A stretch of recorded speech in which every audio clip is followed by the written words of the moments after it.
All India Radio presents Morning News.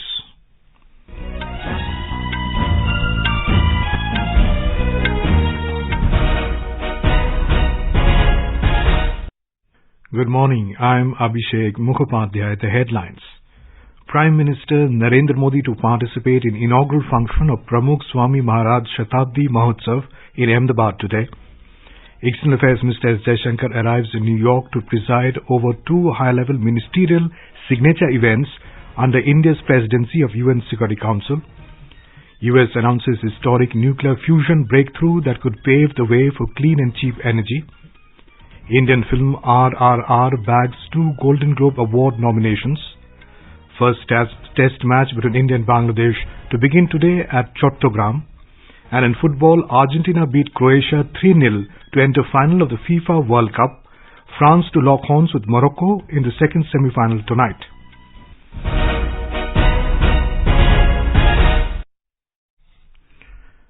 Prime Minister Narendra Modi will participate in the inaugural function of the Pramukh Swami Maharaj Shatabdi Mahotsav at 5:30 p.m. today in Ahmedabad, Gujarat. In the birth centenary year of Pramukh Swami Maharaj, people from across the world are celebrating his life and work. More from a correspondent. Pramukh Swami Maharaj was a great spiritual leader and guide who touched countless lives across India and the world. To commemorate his centenary year, Bochasanwasi Akshar Purushottam Sanstha has established 600-acre huge festival site, Pramukh Swami Nagar near Ognaj in Ahmedabad, where the grand month-long celebration will take place from tomorrow. Talking to AIR, BAPS Apurva Muni Swami told that a replica of Delhi Akshardham, 7 large decorative gateways, 5 immersive exhibitions, light and sound show and many attractions for children have been set up at the venue as part of the celebrations. Lakhs of devotees from across the world, ministers and global dignitaries are expected to participate in the month-long celebrations in Ahmedabad. Aparna Khun, AR News, Ahmedabad. Defence Minister Rajnath Singh has informed the Parliament that no fatalities or serious casualties occurred on the Indian side during the face-off between the Indian and Chinese troops at Tawang sector of Arunachal Pradesh. Making a statement in the Lok Sabha yesterday on the incident, Mr. Singh said Chinese troops tried to transgress the line of actual control in Yangtze area of Tawang sector and unilaterally changed the status quo on the 9th of this month.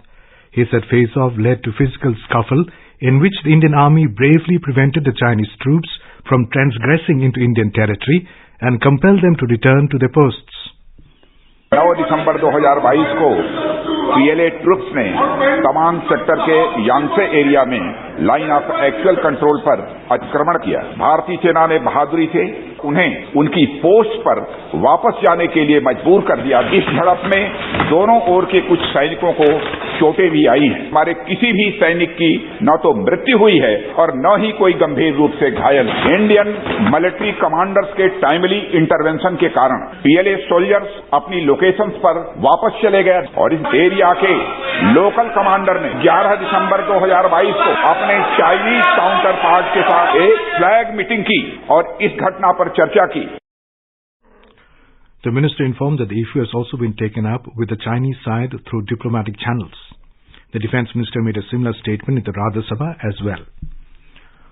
Home Minister Amit Shah has alleged that the Congress raised the issue of India-China face-off to avoid the question on Foreign Contribution Regulation Act FCRA violation by the Rajiv Gandhi Foundation, an organization run by the opposition party.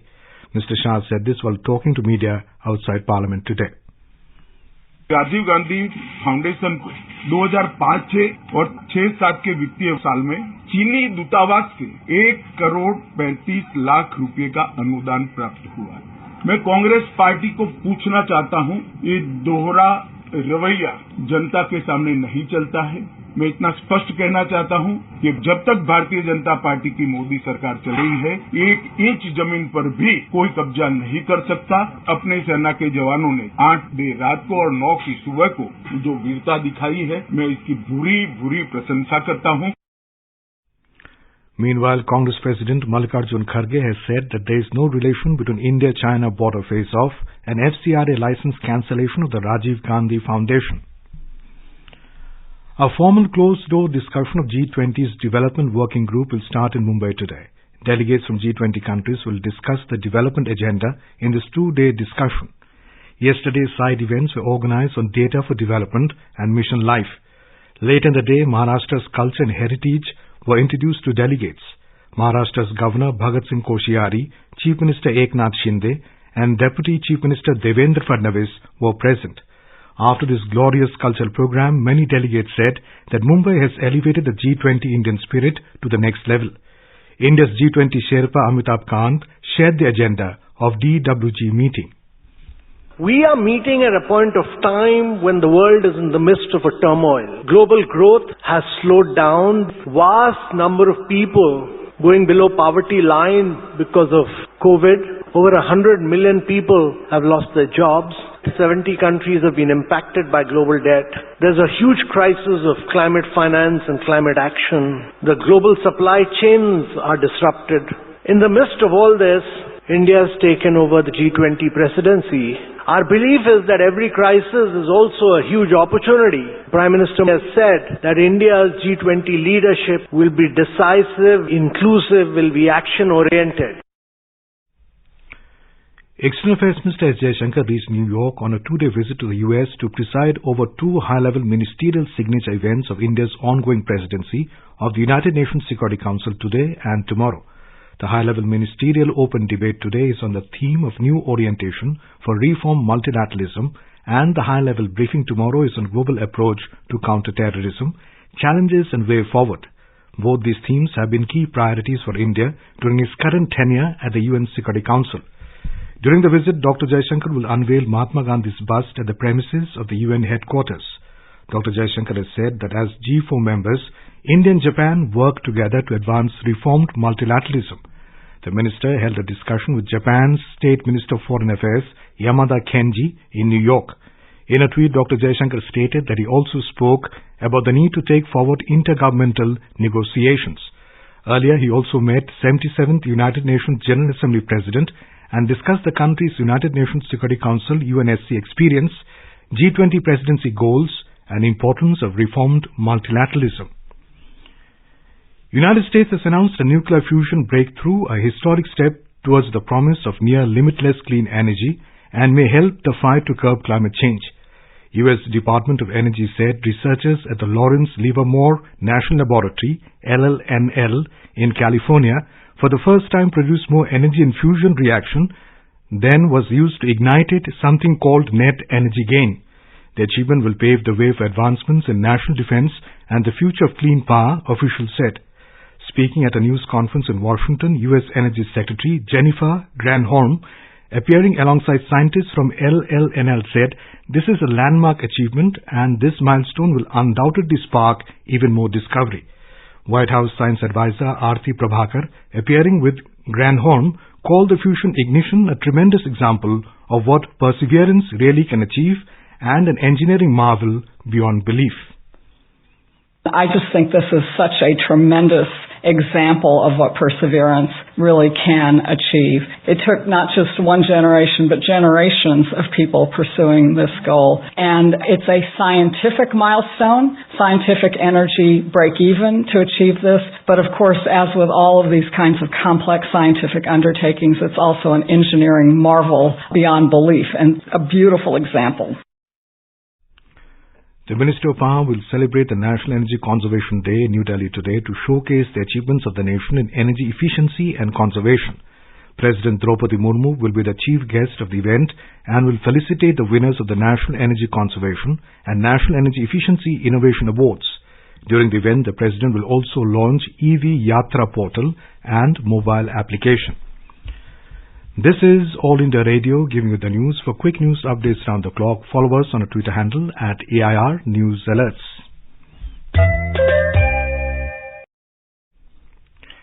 S.S. Rajamouli directed period movie RRR has been nominated in 2 categories at the Golden Globe Awards to be held in January 2023. The Hollywood Foreign Press Association, HFPA, has nominated RRR in the Best Picture Non-English Language and Best Original Song Natu Na.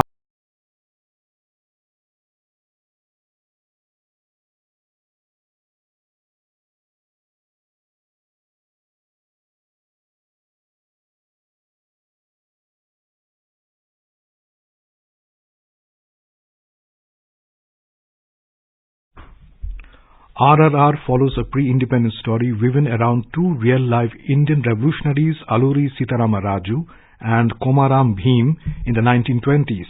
Starring Ram Charan and Junior NTR in the lead, the film released worldwide in March in 5 languages. Rajamouli thanked HFPA, which conducts the Golden Globe Awards, for recognizing the movie. Chief of Naval Staff Admiral R. Hari Kumar has reviewed progress of various bilateral defence cooperation between India and Sri Lanka in Colombo yesterday. He is on a 4-day visit to Sri Lanka. More from a correspondent. The visit of Chief of Naval Staff is a message to underline that India accords Priority 1 status to Sri Lanka. Earlier yesterday, the Indian Navy Chief inspected SLNS Sindhurala, an offshore patrol vessel built by Goa Shipyard. As India grows in indigenous defence manufacturing, indigenously designed defence items were presented to the Sri Lankan Navy. Remembering the sacrifices of the Indian peacekeeping forces in the island nation, Mr. Kumar laid wreath at the IPKF Memorial at Colombo yesterday. The Navy Chief will be interacting with the Sri Lankan leadership today, after which he shall proceed to Naval and Maritime Academy at Trincomalee. For AIR News, this is Ahmed Moin Faruqi from Colombo. In cricket, the first test of the 2-match series between India and Bangladesh will begin today at Chattogram. The match starts at 9 a.m. Indian time. In the FIFA World Cup, Argentina stormed into the final after beating Croatia 3-0 in the first semi-final at the Lusail Iconic Stadium in Qatar last night.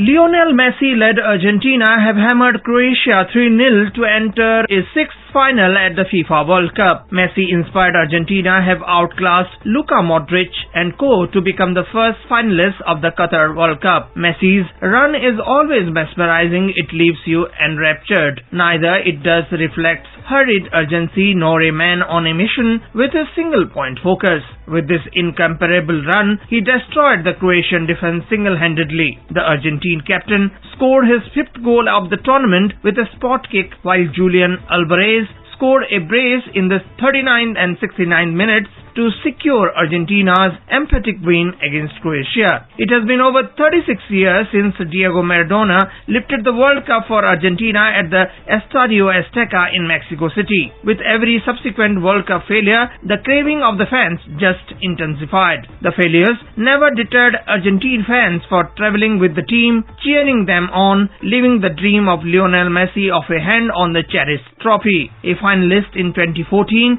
they are just one win away from doing what Maradona and his men achieved in 1996. With Pratyush Ghosh, this is Anupam Mishra for Sports Desk.